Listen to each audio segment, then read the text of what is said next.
پریشانی، بے اطمینانی اور نیند کی کمی نے اگر آپ کا گھر اور آپ کا دل دیکھ لیا ہے تو پھر برین بوسٹر استعمال کریں، یہ معجزاتی اثر رکھنے والا لذیذ۔ بسم اللہ الرحمن الرحیم۔ خاطر حضرات، میں ہوں اختر عباس اور آپ سب کو میرا سلام پہنچے۔ رشتہ داروں میں بعض بہت اچھے ہوتے ہیں اور بعض کما کے کبے ہوتے ہیں، اور یہ رشتہ دار بڑا تنگ کرتے ہیں۔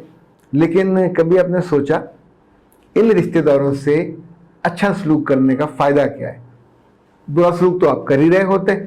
اور مجھے اصل میں یہ اس لیے یاد آیا کہ زیب اویسی نے مجھ سے پوچھا کہ سر میرے میاں بہت اچھا کماتے ہیں اور ہم بہت آسودہ حال ہیں، میں اپنے کئی غریب رشتہ داروں کی مدد کرتی رہی ہوں، اب میں نے چھوڑ دی ہے۔ اور چھوڑنے کی دو وجوہات ہیں، ایک یہ ناشکرے لوگ ہیں، دوسرا ان کو جب موقع ملتا ہے پیٹھ میں چھرا گھونپتے ہیں اور مطلب یہ کہ خلاف بات کرتے ہیں۔ زیب بیٹا، مجھے اب یہ اندازہ نہیں آپ کس عمر کے ہو اور آپ کے فیملی کیسی ہے، پر میں دو باتیں جانتا ہوں اور میں نے اپنی یہ آنکھوں سے زندگی میں دیکھا۔ دینے والے کے ہاتھ میں جو برکت اور خیر ہوتی ہے، اس کے بعد جو آپ کے دل کو سکون اور خوشی ملتی ہے، غصہ کر کے نہیں ملتی، کسی کی امداد بند کر کے بھی نہیں ملتی۔ دوسرا، جب ہم دیتے ہیں تو سب سے کمال بات یہ ہوتی ہے کہ آپ کا دل مومن ہوتا ہے، سمجھو موم ہو جاتا ہے۔ آپ اپنے پاس سے ان کو دے رہے ہوتے ہو اور کوئی بھی دیکھ نہیں رہا ہوتا، تو اس کا مطلب یہ ہوا کہ اس وقت وہ کام خالص اللہ کے لیے ہو رہا ہے۔ تو جس کی پشت پہ رب آ جائے وہ تو کبھی پھر نہ غریب ہو سکتا، نہ اس پہ برا وقت آ سکتا ہے۔ یعنی اگر آپ کا دل آمادہ ہے کہ آپ نے صرف اللہ کو راضی کرنے کے لیے دینا ہے تو آپ جیسا شہنشاہی دنیا میں کوئی نہیں ہے۔ پر اگر آپ کے من میں ہے کہ لوگ آ کے پھر سامنے سلام بھی کرے اور آپ کی خدمت بھی کریں اور پوجا بھی کریں اور پروٹوکول بھی دیں، اصل مسئلہ تو یہ ہے، پروٹوکول جب ہم مدد کرتے ہیں تو پروٹوکول کیوں نہیں دیتے؟ میں کچھ ایسے لوگوں کو پرسنلی جانتا ہوں کہ جن کی وہ مدد کرتے آ رہے ہیں برسوں سے، وہ ان سے ملتے بھی نہیں ہیں۔ بیچ میں ایک آدھ واسطہ ہوگا، ان سے وہ پوچھ لیں گے کہ کیا اس کی مقدار اور بڑھا دوں؟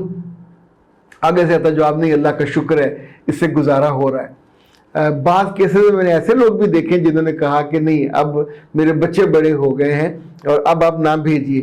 کچھ کو عادت بھی ہو جاتی، نو پرابلم، تب بھی دیتے رہنا چاہیے۔ ایک بات اور یاد رکھیے گا، نفاق میں اور آنیسٹی میں اور سنسیریٹی میں یہ جو لائن برابر بیچ میں ہوتا ہے وہ آپ کے دل کا ارادہ اور نیت ہوتی ہے۔ پر اب میں آپ کو جو سب سے طاقتور تگڑی دلیل دینے لگا ہوں وہ ایک صحابی ہیں، ان کا نام سیدنا سلیمان بن عامر، اور اس کو مشکات شریف میں یہ حدیث نقل کی گئی ہے۔ انہوں نے اللہ کے رسول صلی اللہ علیہ وسلم سے روایت کی کہ جب تم کسی کی مدد کرتے ہو تو صدقہ دیتے ہو تو صدقے کا ایک اجر ہے۔ ظاہر ہم صدقہ کسی مستحق کو، غریب کو، کمزور کو دیتے، مگر تمہیں اگر 2 اجر چاہیے تو اپنے کسی عزیز رشتہ دار کو صدقہ دو۔ اس میں کمزور کا لفظ میں نے نہیں پڑھا۔ پھر فرمایا، یہ حدیث کے الفاظ ہیں، 1 اجر صدقے کا اور 1 اجر صلہ رحمی کا۔ عزیزوں سے، رشتہ داروں سے محبت کا حکم نہیں ہے، صلہ رحمی کا حکم ہے۔ صلہ رحمی میں زیب بیٹا آپ یہ رکھیں یاد کہ وہ آپ اللہ کے شکرانے کے لیے کرتے ہیں، اللہ کی رحمت کو اپنی طرف انوائٹ کرنے کے لیے کہ سر میں آپ کی اچھی بندی ہوں، نیک بندی ہوں اور میں تو دیے جا رہی ہوں، تو آپ مجھے دیتے رہیے۔ سم ٹائم ہم یہ سوچتے ہیں کہ سر یہ تو شکرانہ کسی لالچ کے بنا ہے، آپ نے ہمیں دیا، ہم نے آگے دے دیا، اس میں ہم آپ سے اجر بھی نہیں چاہتے، اجر مل جاتا ہے۔ میں کئی سال پہلے سیالکوٹ گیا تو پاکستان کی بہت بڑی کمپنی ہے سبلائم سپورٹس، اس کے مالک سے ہماری ملاقات تھی۔ ان کا نام تھا پروفیسر امین جاوید۔ یہ بہت بڑے انڈسٹریز تھے، ان کے بہت سارے کارخانے تھے، نیک آدمی تھے، متقی، یعنی یہ اب سوچیں ان کو فوت ہوئے بھی اتنے سال ہو گئے پر میں ان کی گواہی دے رہا ہوں۔ ان کے داماد ایک اخبار، ان کی اخبار بھی تھی انصاف، وہ اس کے ایڈیٹر ہیں، ان کے جو داماد ہیں چیف ایڈیٹر، اور وہ آج کل غالباً یہ جو ہے گورمے نیوز، جی نیوز، اس میں پروگرام بھی کرتے ہیں دیش بک جنید سلیم کے ساتھ. تو جنید سلیم کے سسر کی ہم بات کر رہے ہیں. تو میں نے ان سے پوچھا کہ آپ اللہ کی راہ میں کتنا دیتے ہیں. ان دنوں میں نے کتاب پڑھی تھی ان سرچ آف ایکسیلنس، اور اس میں تھا کہ دنیا کے جتنے بڑے بڑے لوگ ہیں یہ کم سے کم 10%، یہ جو کروڑ پتی ارب پتی ہیں، یہ اپنے پروفٹ میں سے دیتے ہیں، پروفٹ میں سے. اور اس کو وہ سوشل رسپانسبلٹی سمجھتے ہیں. تو انہوں نے کہا میں نے 5% سے شروع کیا، پھر 10، پھر 15، پھر 20.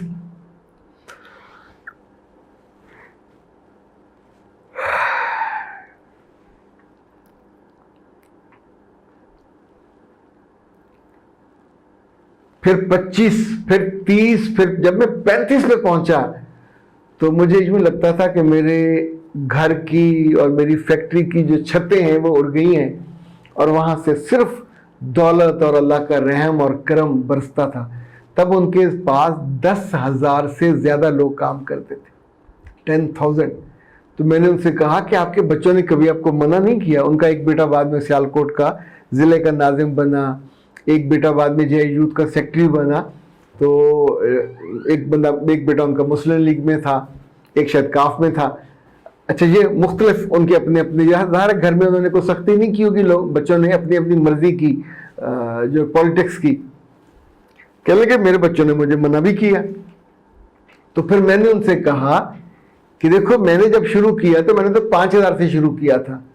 اب اگر اللہ نے مجھے کروڑ پتی اور ارب پتی بنایا ہے تو جو اس کا کرم ہے وہ مجھے دیتا ہے اور میں آگے بانٹتا ہوں. اتنا سمجھو کہ میں ایک پوسٹ آفس ہوں، ڈاک خانہ. اگر میں لوگوں کو ان کی مدد کرنا بند کر دوں، بچوں کو پڑھانا بند کر دوں، بیواؤں کی مدد، ان کا راشن بند کر دوں، ان کی شادیاں بند کر دوں، تو میرے اللہ کی طرف سے یہ رزق جو ان کا ہے آتا میرے تھرو ہے، اور میں نے اس کو سمجھا ہے، تو یہ بند ہو جائے گا. خاتون حضرات، جب تک وہ زندہ رہے، سچی بات ہے گنتی میں نہیں تھا وہ رزق، پر جب وہ دنیا سے پردہ کر گئے تو اس خاندان پہ رزق کے دروازے ویسے کھلے نہیں رہے. جتنا ہر بچے کا معمول ہوتا اتنا تو ان کو ملتا ہے.